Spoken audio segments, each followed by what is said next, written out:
Assalamu alaikum everyone. Am I audible to all of you? Let me know in comment box. Am I audible?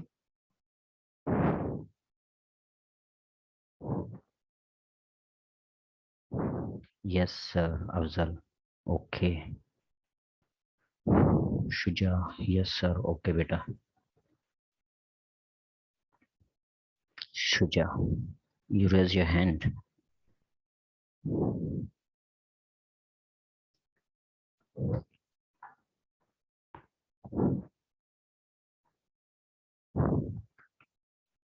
See, beta, it would be a session of 40 minutes. So if this session will be expired, then we'll go for the next one.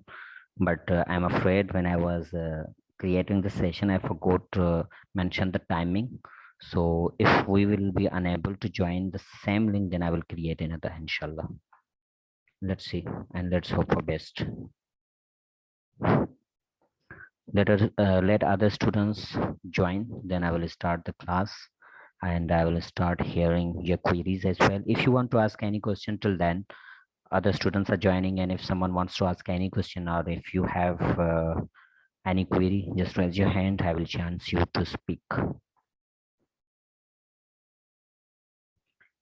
बेटा अगर paper से related कोई भी ऐसी बात है जो आप पूछना चाहते हैं, कोई कंफ्यूजन है, then you have to just simply raise your hand.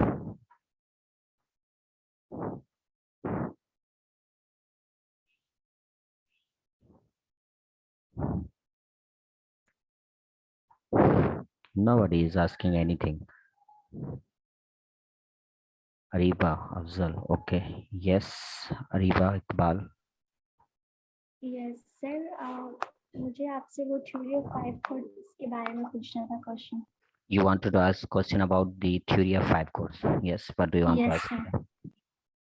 Sir आपने वो जो थ्योरी ऑफ 5 कोड्स पढ़ा, उसमें जो थर्ड कोड है सिमेंटिक कोड, उसमें कनोटेटिव मीनिंग बतानी है, तो उसमें मुझे वो समझ नहीं आ रहा कि प्लेसेस और ऑब्जेक्टिव्स की किस तरीके से हम लोग मतलब कनोटेटिव मीनिंग बताएं. Today I'm okay बेटा, today I'm going to explain theory of 5 codes again. और जितने भी 5 codes हैं वो दोबारा से मैं explain करूँगा. Then after explaining every code, I will give you chance to all of you कि अगर यहाँ पर आपको कोई confusion है या कोई चीज़ ऐसी जो कि आप पूछना चाहते हैं, then you will ask me, then I will inshallah answer. लेकिन I hope कि जब मैं आज दोबारा से explain करूँगा तो ये आपका जो confusion है वो clear हो जाएगा. Okay sir, thank you. Yes, Afzal, do you want to ask something? अस्सलाम वालेकुम सर. वालेकुम अस्सलाम बेटा. सर एक पूछना ये था कि थ्योरी ऑफ 5 कोड्स में सर 5-6 क्वेश्चन सर मैंने मतलब कोड्स पढ़े हैं, उसमें मेरे पास हैं सर. वो आप जब लेक्चर कंप्लीट करेंगे तो वो सर मैं पूछूंगा. लेकिन सर एक क्वेश्चन है कि आप सर कितने थ्योरी ऑफ 5 कोड्स में कितने सर शॉर्ट स्टोरीज में आप लेंगे? See बेटा, I'm waiting that other students can join. तो फिर मैं ये explain कर देता हूँ आपका सवाल, क्योंकि it is important question. So फिर बाद में जो आते हैं फिर वो दोबारा पूछते हैं कि सर पेपर कैसे आएगा, कितनी शॉर्ट स्टोरीज होंगी, हम उसको अटेम्प्ट कैसे करेंगे और पेपर की नेचर क्या होगी. So this is a question which everybody wants to know. So that's why it's a crucial question. So आपका क्वेश्चन मैं पेंडिंग में रखता हूँ, जैसे दूसरे स्टूडेंट्स ज्वाइन करते हैं तो मैं इसको आंसर करता हूँ. ओके बेटा. ओके सर, पर ये जो मैंने क्वेश्चंस वगैरह सर लिखे हुए हैं तो वो क्वेश्चन मैं सर लास्ट में करूँ थ्योरी ऑफ 5 कोड्स के? कौन से क्वेश्चन लिखे हुए हैं आपने बेटा? हाँ, वो जब सर मैं मैंने एक्सप्लेन करूंगा जी, मैं थ्योरी ऑफ 5 कोड्स को जी एक्सप्लेन जी करूंगा तो उसके बाद आई होप कि आपके जो क्वेश्चंस हैं वो क्लियर हो जाएंगे. अगर कोई चीज़ क्लियर नहीं होती है तो आप मुझसे कोड बाय कोड पूछते जाइएगा. I will try my best to explain you again. Okay. Okay sir, thank you sir. Welcome बेटा, welcome. See beta, I'm planning to take your online paper as per schedule, और I will give you only one question. और do remember कि उस एक सवाल में you have to write around 1500 words. 1500 का answer देना है. That's enough for me. अगर if someone is exceeding the length or if someone is writing the answer between 1500 and 2000 words, that is also no issue with me. That is also appropriate, and but the answer should not be less than 1500. 1500 से कम नहीं होना चाहिए आपका जो answer है, and it must be more than 15 minutes or at least not 15 minutes but 1500. At least it must be 1500 words. Now let me give the answer of the question which was asked by Mohammad Afzal के paper किस तरह से आएगा। सी बेटा, जैसे मैंने अभी बताया कि सिर्फ एक क्वेश्चन होगा। The question would be related to the theory of 5 codes. The question would be like, I will give you a short story. That short story, let me in some students, they are inviting.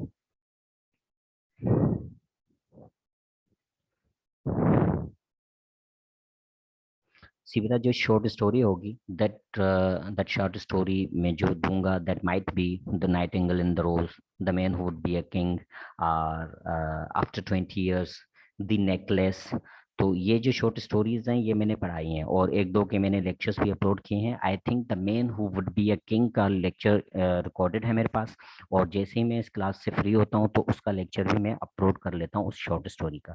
तो ये जो 4-5 short stories हैं, आपने at least इनकी summaries को फिलहाल पढ़ लेना है, ठीक है बेटा। So for paper you will be given 24 hours, 24 घंटे होंगे बेटा आपके पास। 24 घंटों में 1500 वर्ड्स लिखना कोई इशू नहीं है। And more importantly your paper would be open book paper, कि if you want to copy material from the internet or from any book you would be allowed to do, but ऐसा नहीं है कि उसको as it is same copy करके लिखो। नहीं, अगर कोई मटेरियल उससे रिलेटेड आपको मिल भी रहा है तो उसको अपनी वर्डिंग में आप एक्सप्लेन कर लें, पैराफ्रेज कर लेना। so it would be an open book paper for you. And suppose I will give a short story like Nightingale and the Rose, suppose कि मैं ये दूंगा ना। question would be कि analyze the story, then would be the name of the story, suppose Nightingale and the Rose, by using 5 codes of Ronald Barthes। ये होगा सवाल, इस तरह से होगा सवाल। अब मैं शॉर्ट स्टोरी तो ऑब्वियसली ये नहीं रखूंगा, कोई और रखूंगा, तो या कोई भी रखूं, वो that is up to me. So you see, एक ही शॉर्ट स्टोरी होगी, आप उसको एनालाइज करेंगे। एनालाइज कैसे करेंगे? ये 5 कोड्स की मदद से करेंगे। Suppose what kind of information you are supposed to get by using first code। आप फर्स्ट कोड को समझेंगे कि what actually first code talks about। वो जो फर्स्ट कोड में जो चीजें हैं, जो 3-4 चीजें हैं, वो आपने वहां से देखनी है। देन आपने शॉर्ट स्टोरी जो है उसका ओरिजिनल टेक्स्ट खोलना है। वो जब आप टेक्स्ट खोलेंगे तो what you will do, you will find the information related to the first code only। First code से रिलेटेड जितनी भी information throughout the story आपको मिलेगी, वो आपने वहां से कैच करनी है। And then you have to explain that thing in your answer. उसको आपने एक्सप्लेन करना है कि ये यहाँ पर लगा है। जब मैं 5 कोड्स को एक्सप्लेन करूंगा, देन आई होप कि वो आपके लिए और भी इजी हो जाएगा। Then similarly when you will go for the next code, और मोर इम्पोर्टेंटली आपने क्या करना है अपने आंसर स्क्रिप्ट में, इंट्रोडक्शन के बाद, इंट्रोडक्शन में आप क्या करेंगे कि you will have to give introduction to the short story. किसने लिखी है, कब लिखी है, क्या नाम है, उसकी इंपॉर्टेंस क्या है, एक पैराग्राफ में। और आप उसको एनालाइज करेंगे by using theory of 5 codes. तो 5 कोड्स के बारे में, उसकी थ्योरी के बारे में, उसके राइटर के बारे में, और उस स्टोरी के बारे में, और स्टोरी के राइटर के बारे में एक पैराग्राफ आपने लिखना है। That is known as introduction. तो इंट्रोडक्शन आप पहले ऐसे करेंगे, then you will go for the body. तो for the rest of the your answer you will give the heading of first code. First code की हेडिंग देंगे, जो भी आपका कोड है उसकी हेडिंग देंगे। देन उसकी हेडिंग देकर आप स्टोरी को ओपन करेंगे, और स्टोरी में से वो चीजें ढूंढेंगे जो कि फर्स्ट कोड आपको बता रहा है। You will find out the things from the story, and then you will write those events, actions which are presented by first code, and then you will quote them in there। First code की heading में आप जाकर उनको code करेंगे। Similarly वो चीजें जो second code हमें बता रहा है, तो आप वो चीजें देखेंगे कि सेकंड कोड हमें क्या बता रहा है। Then you will go in the short story, you will open the text of short story, और उसमें वो चीजें ढूंढेंगे। देन जब आपको वो मिलती है 1 2 3 जो भी है, उसको आप कैच करेंगे। Then you will explain them कि ये जो बताया गया है क्यों बताया गया, what is the reason behind it. उसको आप दोबारा सेकंड कोड की हेडिंग में एक्सप्लेन करेंगे। Then in your answer you will give the third heading which is the third code. ठीक है बेटा। तो उससे क्या होगा कि then you will find some points which are presented और which are explain in the first third code. देन उन पॉइंट्स को आप दोबारा स्टोरी में ढूंढेंगे, स्टोरी में से ढूंढकर वहां पर एक्सप्लेन करेंगे। Similarly you will go for the fourth code, उसकी हेडिंग देंगे आंसर की। आंसर आपकी फाइल में, आंसर फाइल आपकी वर्ड फाइल होगी बेटा, आपका मैं जो आंसर लूंगा that would be in word document, उसको वर्ड डॉक्यूमेंट में करना होगा। तो थर्ड आप फाइल फोर्थ कोड की हेडिंग देंगे, then you will find the material related to the that specific code, और फिर उसको वहां पर एक्सप्लेन करेंगे, देन 5 कोड करेंगे, और 5 कोड को एक्सप्लेन करने के बाद आप क्या करेंगे, आखिर में कंक्लूजन दे देंगे कि कंक्लूजन क्या है आपका। So in this way now I am going to explain the theory of 5 code again, 5 codes again, and then I will try to relate the theory of 5 codes and the story to each other, मैं उनको relate करने की कोशिश करूंगा। और हर code में मैंने दोबारा से लेक्चर को थोड़ा इम्प्रूव किया है, पिछली पीपीटी को उसको थोड़ा इम्प्रूव किया, और हर कोड के अंदर मैंने एग्जाम्पल जो कोड की है वो शॉर्ट स्टोरी जो हमने पढ़ी है उनमें से ही एग्जाम्पल कोड की है, कि सपोज के इस तरह का आपने चीज ढूंढना है शॉर्ट स्टोरी के अंदर। So without further delay let me share my screen with all of you, or let me explain the theory of 5 codes to all of you, and then inshallah I will try my best to make you understand. Okay, कहाँ है PPT, कहाँ है? Let me find the PPT beta, give me a minute. Yeah, found it. Admin name Aksa Omega, अभी join कर रहे हैं। So let me share my screen that you can see it. Share. बेटा PPT is visible to all of you. Let me know in comment box कि आपको PPT दिखाई दे रही है। Yes बेटा, let me know in comment box. Okay, okay, okay बेटा, okay beta, okay, let's start the lecture. See beta, the theory of 5 codes. First of all, we must know little background of this theory. This theory is written by Ronald Barthes, and it is known as the theory of 5 codes. And this theory is written in order to understand the structure of text. If you want to understand the structure के text का structure क्या है, then you will use this theory. The 5 codes will help you to understand the structure of the code and structure of the text, and as well as this theory of 5 codes will help you to understand the possible meanings present in the text. अब वो जो possible meanings हैं, सी एक तो वो meaning होती है जो apparently जो words के through, words की meanings के through हमें पता लग रहा है, that is the one meaning. But उसके सिवा इसकी possible meanings और क्या हो सकती हैं? So this code, the theory of 5 code will help us to know the possible meanings of a text. More importantly, this theory was published in his book. उस book का क्या नेम क्या है? SZ in 1970 में ये theory publish हुई थी in his book named as SZ. More importantly, this theory is consisted of 5 codes. इस थियोरी के अंदर 5 कोड हैं, and then every reader architect जो क्रिटिक्स होते हैं इस थियोरी को यूज करते हैं और किसी भी टेक्स्ट को वो एनालाइज करते हैं इस थियोरी के थ्रू, ठीक है, in order to understand the different aspects of that text through the 5 through the 5 angles. पहले तो हमें उसकी जो मीनिंग लगती है वो अपेरेंटली एक ही एंगल से उसकी मीनिंग हम पढ़ते हैं, जैसा हम पढ़ रहे हैं उसकी जो मीनिंग हमें दिख रही है, हम ये एक एंगल होता है बेटा। लेकिन ये जो 5 कोड्स हैं, हर कोड अपने एंगल से उसकी मीनिंग बताते हैं, so that's why it is very important. Now let's move forward बेटा to a first slide, to a first code.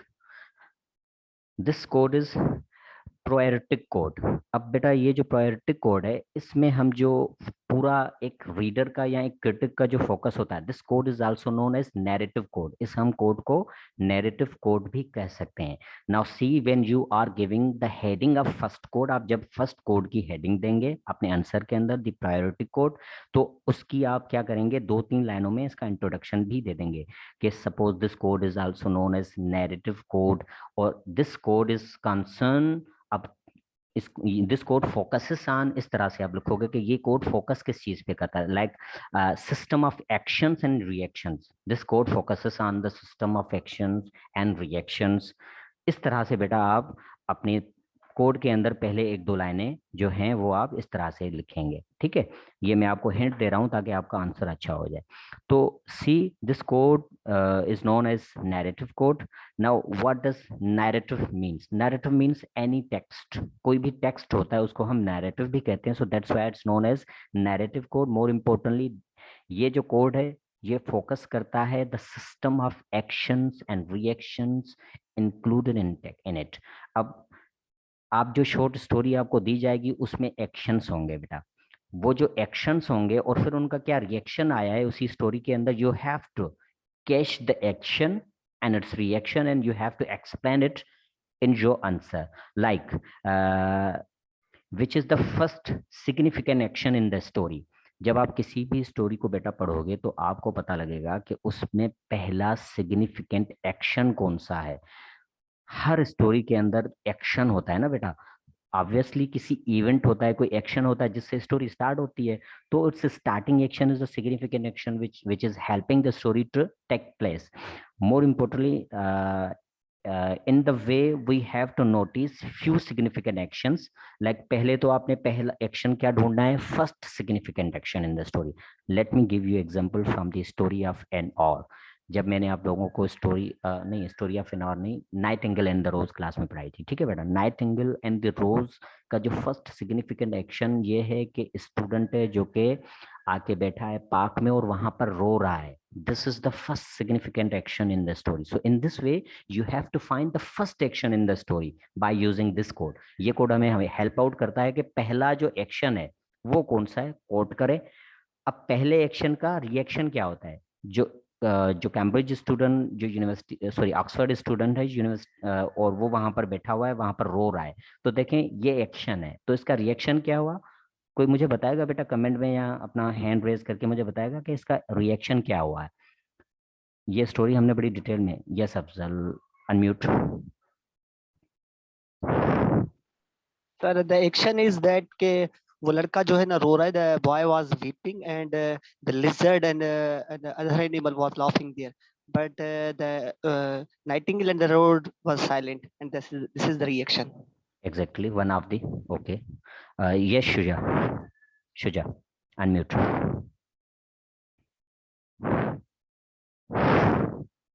You have to unmute from your side as well.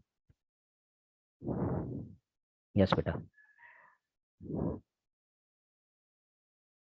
I think he's unable to unmute himself. So see beta, जैसे अफजल ने कहा कि it was the first action in the story that boy came out and he was crying in the garden, and then what was the reaction। अब reaction आपने खुद coat करना होगा अपने किसके आंसर के अंदर।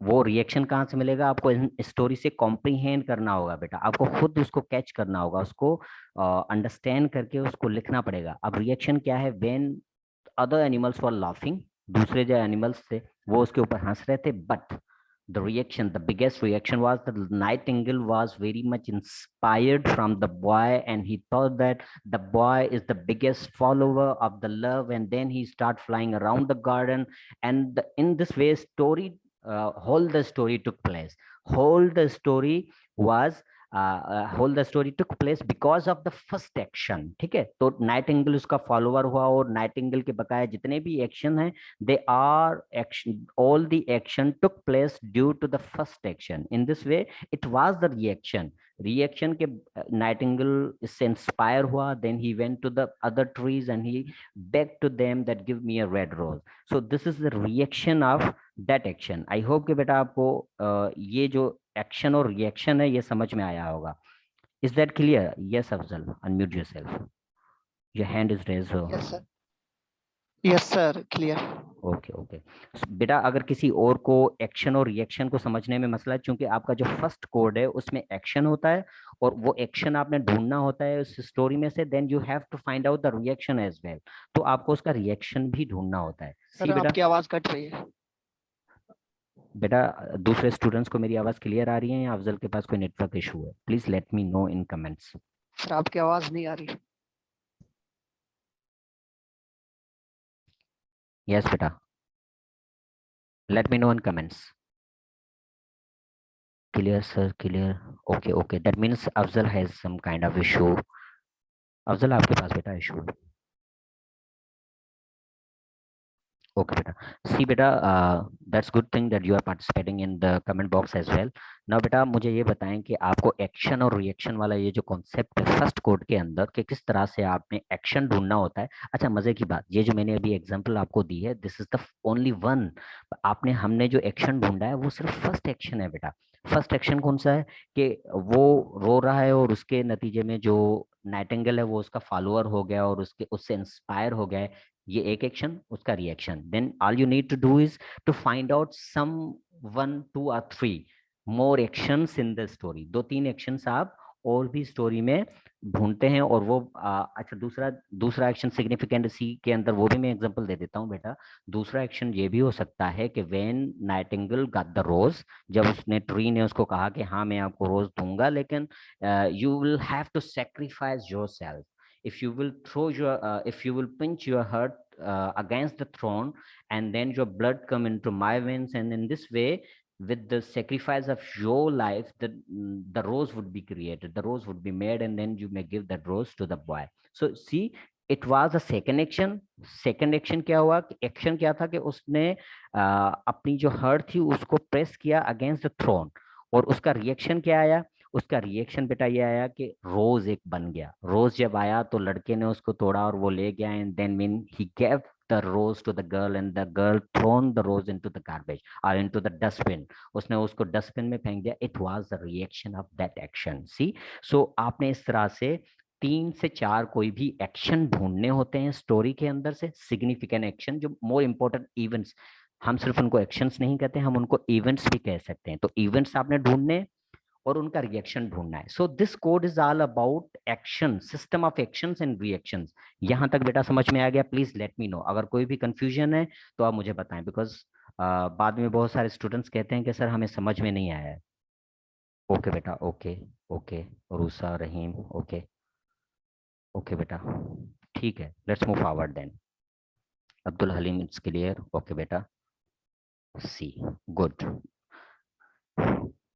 Now let me move further. See बेटा, what kind of verbs are used in the text? पहले तो आपने इस कोड के अंदर क्या करना है बेटा, एक्शन एक दो ढूंढने, मोर इंपोर्टेंट एक्शन ढूंढने, ठीक है।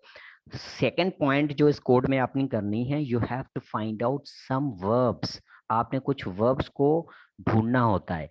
वो कौन से वर्ब्स है? Here we have to find that, that नहीं आएगा, ये मिस्टेक है। here we have to find those verbs which are the that are the verbs which are used repeatedly। यहाँ पर grammatical errors हैं इसमें, जल्दी जल्दी में बनाइए, so please ignore it।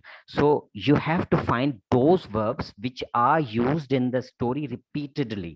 अब आप पूरी स्टोरी को गो थ्रू करेंगे और देखेंगे कि वो कौन से वर्ब्स हैं जो कि 2 बार यूज हुए हैं। there might be some words which are used for 3 times, or there might be some words which are used for 2 times। so that means कि आपने उन verbs के ऊपर फोकस करना है which are used repeatedly। अगर कोई suppose for example के कोई भी ऐसा वर्ब नहीं है जो कि 2 मरतबा यूज हुआ है, तो forget about it। देन आपने क्या करना है, कोई भी चंद इंपॉर्टेंट वर्ब्स आपको जो लगते हैं कि these are the most important verbs, और इन्हीं वर्ब्स की वजह से स्टोरी में एक्शन हुआ है या ट्विस्ट आया है, तो you may quote them as well. अगर आपको रिपीटेड वर्ब्स नहीं मिलते तो ये वर्ब्स वाला बेटा समझ में आया? प्लीज, अगर नहीं समझ में आया तो मैं दोबारा रिपीट करूं, बता दें। Keep participating in chat box. Yes बेटा, शुजा कौन सी स्टोरी से कौन सा एग्जांपल दूं वर्ब्स का? Sidra wants to talk, okay Sidra, yes बेटा। सिद्रा अनम्यूट योरसेल्फ बेटा। सर जैसे कि अब हम तो ये जितनी भी शॉर्ट स्टोरीज हैं हमने उनकी समरीज ही पढ़ी हैं, हमारे पास उसका मतलब हमने वो जो इसकी एक्चुअल बेटा राइटिंग है वो नहीं पढ़ी। गूगल पे आप उस समरी का ओरिजिनल, सॉरी उसका बस नाइटिंगेल एंड द रोज लिखेंगे ना, ओरिजिनल टेक्स्ट, तो वो पढ़े हुए हैं, सबके पढ़े हुए हैं। तो it is not more than 2 pages, 2-2.5 pages का ओरिजिनल टेक्स्ट है सबका। तो आप आराम से उनको डाउनलोड भी कर सकते हैं और वहां से आप पढ़ सकते हैं ओरिजिनल टेक्स्ट इनका। तो देयर इज नो नो मतलब ये कि हमें समरी में से एनालाइज नहीं करना, वी हैव नहीं, टू आपको सी समरी द से, ओरिजिनल। एग्जैक्टली बेटा, आप समरी से एनालाइज करोगे तो वहां पर तो ओरिजिनल वर्डिंग ही नहीं होती है, वहां पर कॉन्सेप्ट ही अलग होता है। So see you have to find the original text. अगर आपको ओरिजिनल टेक्स्ट फाइंड करने में मसला आ रहा है तो let know Mahvish Iqbal, she will tell me and I will send you the original text of the stories as well. मेरे लिए कोई इशू नहीं है, मैं आपको फॉरवर्ड कर दूंगा ग्रुप में। Okay sir, thank you. तो सी बेटा, हर स्टोरी के अंदर पहला पहला एक्शन होता है, क्योंकि कोई एक्शन होता है, कोई इवेंट होता है, उसी से स्टोरी स्टार्ट होती है ना बेटा। जैसे शुजा बोल रहे हैं कि किसी और स्टोरी से एग्जांपल दें, तो हर स्टोरी के अंदर एक एक्शन ही होता है।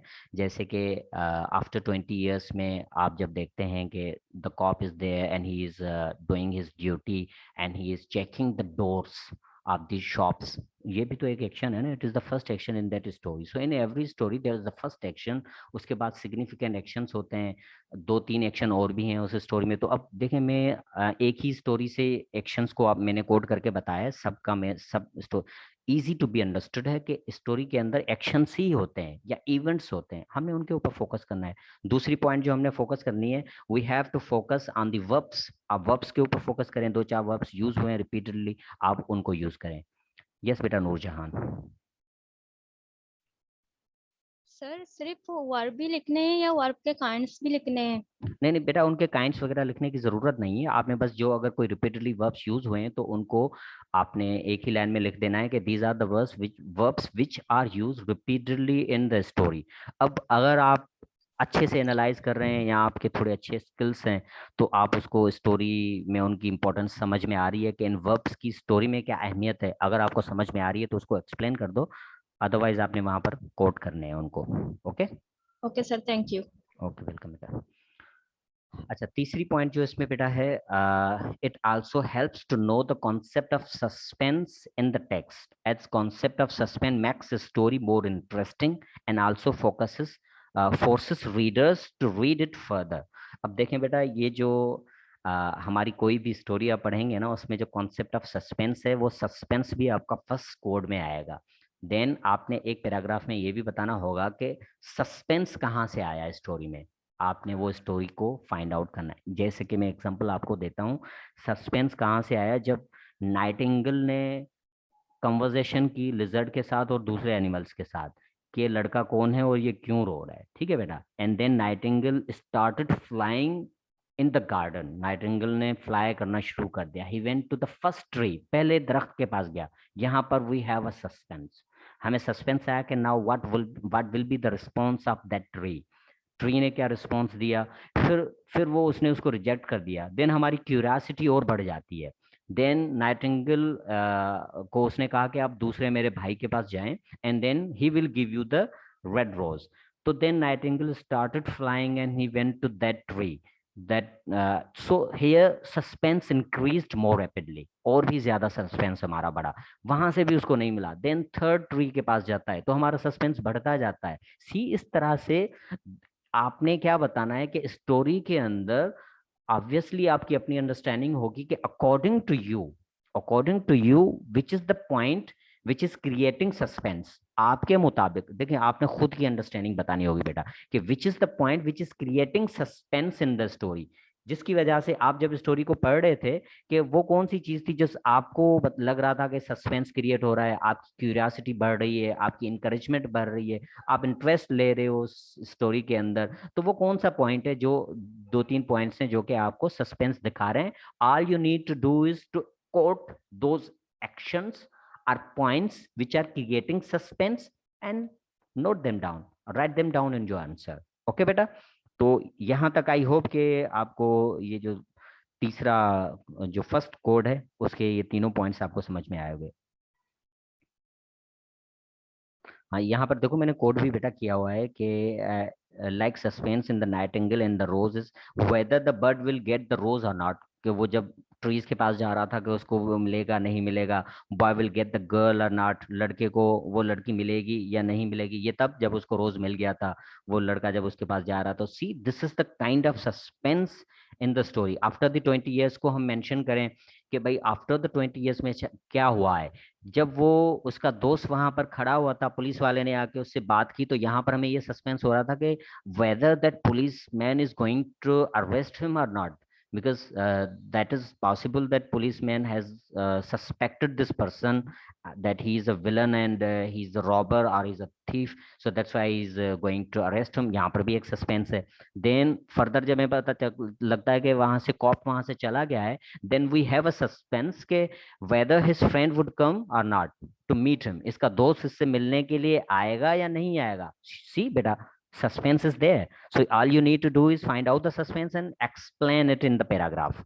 I hope कि पूरा कोड जो कोड नंबर 1 है आपको अभी समझ में आया होगा बेटा. If you have any question or if you want to ask anything related to first code, please ask, raise your hand, I will answer.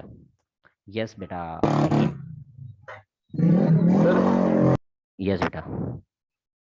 Bike start कर रहे हैं, सवाल पूछ रहे हैं. Yes. वो बाहर था ना सर, इसलिए वो बाइक Okay. वाला गुजर रहा था. No worries बेटा. No worries बेटा. Sir Yes. मुझे Yes. You are keeping yourself. Unmute yourself बेटा. Okay, if someone else want to ask anything, it's clear from my side. Okay beta. Sidra say yes sir. Sir, do we have to conclude only one suspense or we have to write the suspense wherever we feel in the exactly बेटा, जहां जहां पर आपको suspense लग रहा है ना, आपने उसको इंक्लूड कर देना है अपने आंसर के अंदर. ठीक है. सपोज एट सम पॉइंट्स पहले आपको एक जगह पे सस्पेंस लगा, जैसे आफ्टर द 20 इयर्स के पहला जो हमें सस्पेंस लगा कि whether this policeman is going to arrest him और नॉट, वो चला गया, यहाँ पे ये सस्पेंस खत्म हो गया. Then the second suspense came that whether his friend will come or not. He was very much sure that his friend will come here. He was waiting and waiting. So see, this is the kind of suspense. If you get suspense on 2 or 3 points, you can explain it. बेटा ये जैसे session खत्म होगा तो मैं दूसरा session लगाऊंगा और हम कंटिन्यू करेंगे ताकि ये लेक्चर मैं आज पूरा करूं, आप लोगों को समझा दूं. Yes Rahim, you want to say something? Sir मैं ये कह रहा था, हमें कोई एग्जांपल दे दे किसी ब्लैंक पेज पे ना टाइप करके कि हम किस तरह इस कोड के जरिए मेंशन करेंगे पेपर में, वर्ड फाइल पे. मैं समझा नहीं बेटा आपका सवाल. सर मैं ये कह रहा था जी कि बेटा आप कमेंट में बता दें, आपके यहाँ बड़ी डिस्टॉर्शन है तो आप कमेंट में बता दें. I think if Sameer is present. Sameer, आपने कल परसों मुझे मैसेज किया था एक स्टोरी का ओरिजिनल टेक्स्ट के लिए. सॉरी बेटा, आई हैड फॉरगॉटन. में मेरे पास पड़ा हुआ है लैपटॉप में, बट अगर समीर नहीं है तो प्लीज़ उनको कन्वे कर दीजिएगा. I forgot to send him the original text, but now inshallah I will try my best to send you all the original text of the story by tonight. Mozammil, yes Mozammil बेटा. Sir मैं रहीम वाले सवाल को repeat करूंगा. जी बेटा जी पूछें, मुझे उनका सवाल सर समझ में रहीम नहीं आया. ये कह रहा है कि आप ये जो कोड है हम किस तरह अप्लाई करेंगे, आप MS वर्ड पे या किसी ब्लैंक पेज पे हमें मतलब थोड़ा सा प्रैक्टिकली करके बताए तो हम समझ जाएंगे. तो बेटा आपने करना क्या है कि MS वर्ड की फाइल खोलनी है और उस पे आपने कोड 1 की हेडिंग देनी है और कोड 1 की हेडिंग देकर फिर आपने क्या करना है. सपोज आपकी ये जो पीपीटी खुली हुई है बेटा, ये जो पीपीटी ओपन है, this is the word file और यहाँ पर आप अपना आंसर लिख रहे हैं. ठीक है. ये आपने पहले कोड की हेडिंग दे दी. ठीक है, मैं इसको रेड कर रहा हूँ. ये आपने हेडिंग दे दी और उसके बाद आप नीचे आ गए. नीचे आकर आप इसकी क्या करेंगे, इसको एक्सप्लेन करेंगे. अब आपने यहाँ पर ये लिखा, this code is also known as narrative code. ठीक है बेटा. और see and it focuses.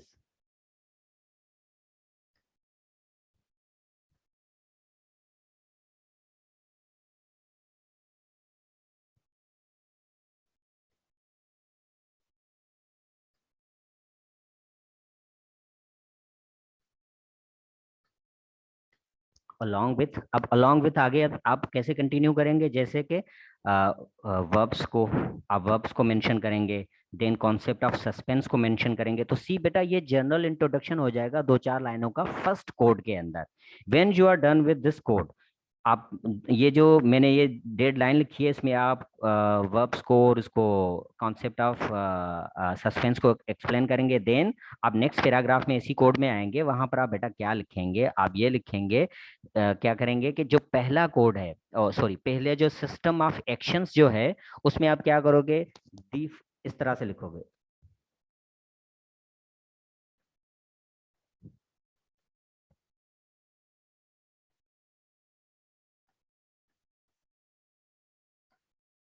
I hope कि अभी आपको समझ में आ रहा है। The first significant action in the stories, देखें पहला काम ही क्या है कि एक्शन एंड रिएक्शन है, तो आप पहला कोड इस तरह से पहला एक्शन इस तरह से लिखेंगे कि वो कौन सा एक्शन है उसको एक्सप्लेन करेंगे, उसका रिएक्शन क्या है उसको एक्सप्लेन करेंगे। देन उसके बाद दूसरा एक्शन कौन था, आप क्या लिखेंगे, the second action in the story is, फिर वो एक्शन लिखेंगे कि सेकंड एक्शन क्या है, देन उसकी आप रिएक्शन लिखेंगे, then you will explain the third action in the story.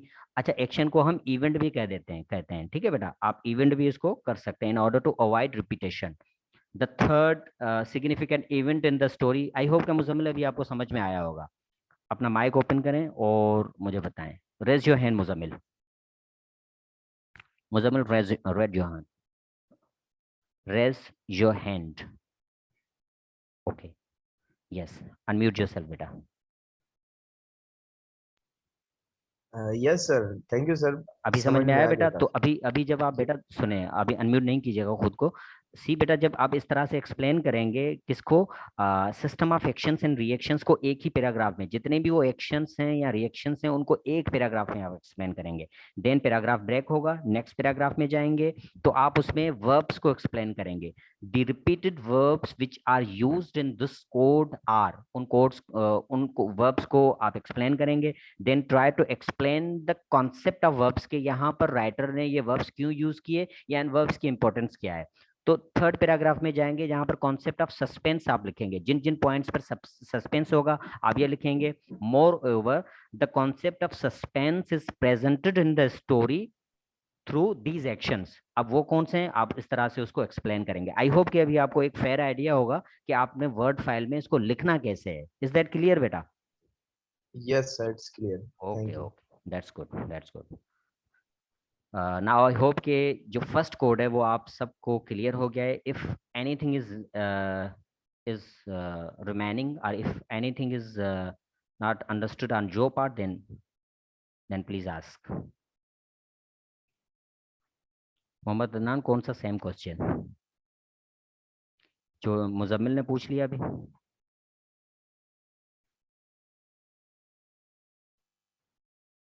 Okay, so now let's move forward बेटा, let's move forward to a next code।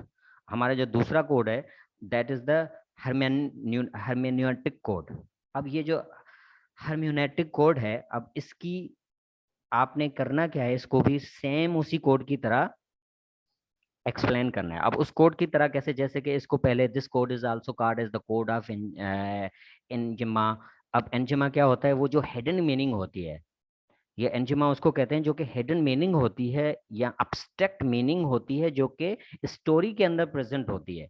तो आपने उसको फाइंड आउट करना है कि ये जो हिडन मीनिंग है, जो अब्स्ट्रैक्ट मीनिंग है, कहाँ कहाँ पर प्रेजेंट है आपकी शॉर्ट स्टोरी के अंदर। Suppose readers ask questions from their own selves to form their understanding, such as questions can be asked by readers to reveal the hidden meaning known as angima। आप कोई भी सवाल, जैसे कि आफ्टर 20 years, ये उसका टाइटल है, तो इसके पीछे जो इसकी हिडन मीनिंग है, आप समटाइम्स क्रिटिक्स वो क्या करते हैं कि दे स्टार्ट वॉन्डरिंग और start thinking about the title, that why this title is used, what are the hidden meanings behind the title, इस टाइटल के पीछे हेडिंग मीनिंग क्या है। तो if you will find out the hidden meaning behind the title, then you will explain the hidden meaning here. Apart from that, untold reality, ये code हमें क्या बताता है, अनटोल्ड रियलिटी बताया है, ठीक है बेटा, या अनटोल्ड थिंग्स। इसका मकसद ये होता है कि इस कोड के अंदर हमने स्टोरी से वो चीजें ढूंढनी है जो कि डायरेक्टली वर्ड फॉर्म में स्टोरी के अंदर प्रेजेंट नहीं है, बट वो अब्स्ट्रैक्ट फॉर्म में प्रेजेंट है। तो you have to find the things which are present in the story, but they are present in the abstract form, not in the physical form or not in the word form. वो untold reality है, वो directly बताए ही नहीं गए, वो indirectly बताए गए हैं। बेटा this session is going to be expired within 1 minute. So जैसे ये एक्सपायर्ड होता है तो हम नेक्स्ट सेशन स्टार्ट करेंगे और उसमें मैं इस कोड को फर्दर एक्सप्लेन करूंगा। Even I am going to end the session and going to start a new session, ठीक है बेटा। So let's join again.